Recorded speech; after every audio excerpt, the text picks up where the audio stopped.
San José de Calasanz, fundador de los clérigos regulares de las escuelas cristianas. José era el menor de los 5 hijos de Pedro Calasanz y María Gastón. Nació en 1556 en el castillo de su padre, cerca de Peralta de la Sal, en Aragón. Estudió humanidades en Estadilla, donde sus compañeros se burlaban continuamente de su virtud y de su fidelidad en el cumplimiento de sus deberes religiosos. Su padre deseaba que fuese militar, pero José tenía otros planes, y logró persuadirle de que le dejase ir a estudiar en la Universidad de Lérida, donde se doctoró en leyes antes de trasladarse a Valencia. Se cuenta que salió de ahí para huir de una joven pariente suya, que le sometió a una tentación semejante a la que muchos siglos antes había sufrido otro José en la corte del faraón. En la Universidad de Alcalá prosiguió sus estudios de teología, y en 1583 fue ordenado sacerdote a los 28 años de edad. Pronto se extendió la fama de la sabiduría y bondad del padre José. Más tarde el obispo de Urgel le nombró vicario general de la provincia de Trempe. Tuvo ahí mucho éxito que aumentó cuando fue enviado a la región de la diócesis más próxima a los Pirineos, es decir, a Andorra, de la que el obispo de Urgel era a la vez pastor y soberano, un título que conserva hasta hoy. Esa región solitaria e inaccesible se hallaba en un estado lamentable de decadencia moral y religiosa. San José visitó hasta el último rincón, tratando de renovar en el clero el sentido de sus responsabilidades y obligaciones. Después volvió a Trempe, donde estuvo hasta que fue nombrado vicario general de toda la diócesis. Pero desde tiempo atrás José se sentía llamado a una tarea muy diferente. Así pues resolvió renunciar a su oficio y beneficios. Repartió su patrimonio entre sus hermanas y los pobres, y dotó varias instituciones de caridad. En 1592 salió de España con rumbo a Roma. En la ciudad eterna encontró un antiguo amigo de Alcalá, Ascanio Colonna, que era ya cardenal. El santo estuvo 5 años bajo la protección de los Colonna. Durante la peste de 1595 se distinguió por su generosidad y valor, porfiando con su amigo Camilo de Lelis por ver quién de los dos se entregaba más ardientemente al cuidado de los enfermos y moribundos. Sin embargo, José no perdía de vista el proyecto que le había movido a ir a Roma, es decir, el problema de la instrucción de los niños huérfanos y abandonados que tan urgentemente necesitaban que alguien se ocupase de ellos. Para entonces el santo ya se había hecho miembro de la Cofradía de la Doctrina Cristiana, que tenía por finalidad instruir a los niños y a los adultos los domingos y días de fiesta. En esa forma el padre José pudo ver con sus propios ojos la miseria e ignorancia en que vivían los niños. Pronto se convenció de que no bastaba con ofrecer un poco de instrucción una vez por semana, y de que hacía falta establecer escuelas gratuitas. Empezó pues por persuadir a los directores de las escuelas parroquiales de que admitiesen gratuitamente a algunos alumnos pobres, pero resultaba imposible resolver el problema sin elevar los salarios de los profesores, y el Senado romano se negó a proporcionar fondos para ello. El santo acudió a los jesuitas y a los dominicos, pero los miembros de ambas órdenes estaban ya tan cargados de trabajo que no podían soñar en ampliar aún más sus actividades. El padre José llegó a la conclusión de que Dios quería que él se ocupase personalmente del problema y tratase de resolverlo solo. El párroco de Santa Dorotea, Antonio Brendani, puso a disposición del santo 2 habitaciones y sus propios servicios. Otros 2 sacerdotes se ofrecieron a colaborar en la empresa, y en noviembre de 1597 se inauguró una escuela gratuita. Al cabo de una semana había ya 100 alumnos y el número creció rápidamente. El fundador hubo de comprometerse a pagar profesores escogidos entre los clérigos que carecían de beneficio. En 1599 San José consiguió una nueva casa para la escuela y obtuvo del cardenal Ascanio Colonna permiso para vivir en ella con los otros profesores. José actuaba como superior de la pequeña comunidad. En los 2 años siguientes el número de alumnos llegó a 700, y en 1602 la escuela tuvo que mudarse de nuevo a una casa más espaciosa, contigua a la iglesia de San Andrea de la Valle. Un día en que el padre José colgaba una campana en el patio se cayó de la escalera y se rompió una pierna. A resultas del accidente quedó cojo y sufrió durante el resto de su vida. Clemente VIII hizo un préstamo a la escuela y los personajes de importancia empezaron a enviar a sus hijos a ella, lo cual provocó violentas críticas de parte de los profesores de las escuelas parroquiales y de algunas otras personas. Cuando las acusaciones llegaron a oídos del pontífice, éste pidió a los cardenales Antoniani y Baronio que visitasen la escuela por sorpresa.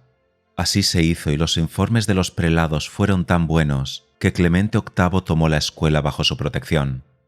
La visita volvió a repetirse en circunstancias semejantes durante el pontificado de Paulo V, quien duplicó la pensión de la escuela.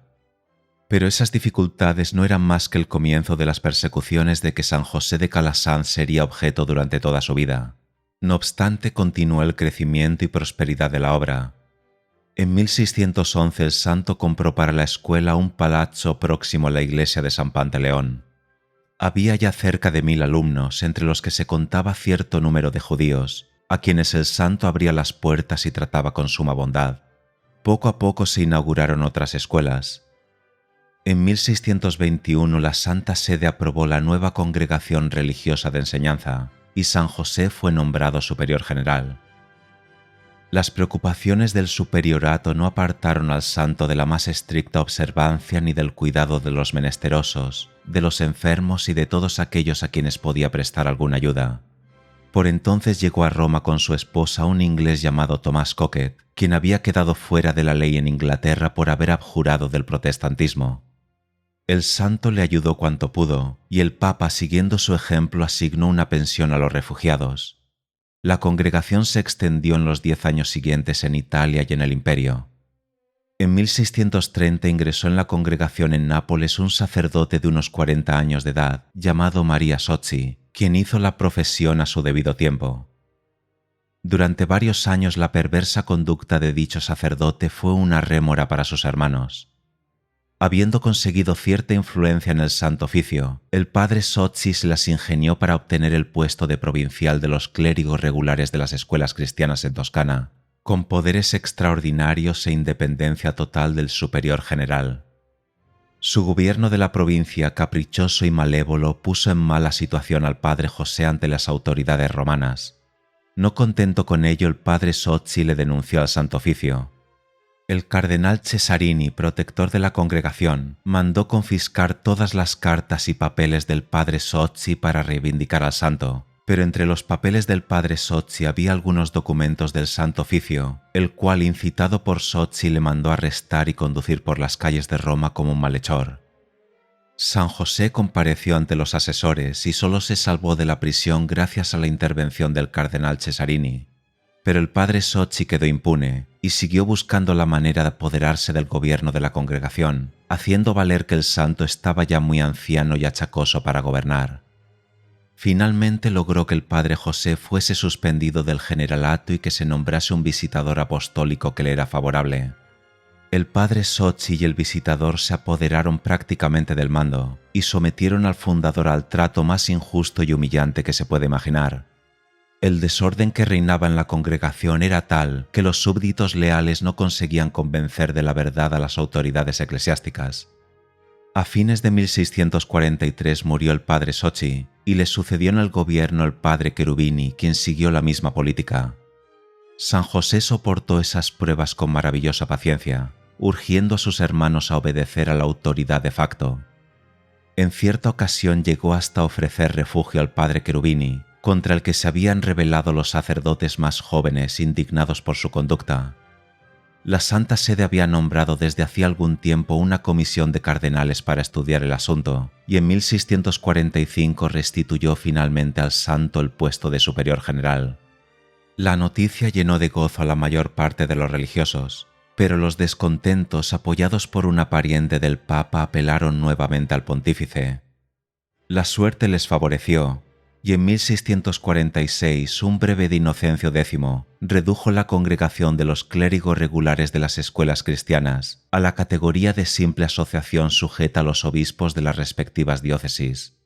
Así, a los 90 años de edad, el santo tuvo la pena de ver desmoronarse aparentemente su obra por autoridad de la Santa Sede a la que tanto amaba y de verse humillado a los ojos del mundo.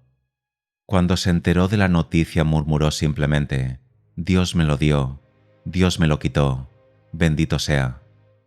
El padre Cherubini fue encargado de la tarea de redactar las nuevas reglas y constituciones, pero unos cuantos meses después, los auditores de la Rota comprobaron los cargos que se habían hecho contra él de malversación de los fondos del colegio nazareno del que era rector. El padre Cherubini salió de Roma en desgracia. Volvió al año siguiente arrepentido del papel que había desempeñado en la conspiración contra San José y murió en brazos de éste. San José de Calasanz murió pocos meses después, el 25 de agosto de 1648, y fue sepultado en la iglesia de San Pantaleón. Tenía entonces 92 años. A nadie escapa la semejanza de la vida de San José con la de San Alfonso María de Ligorio.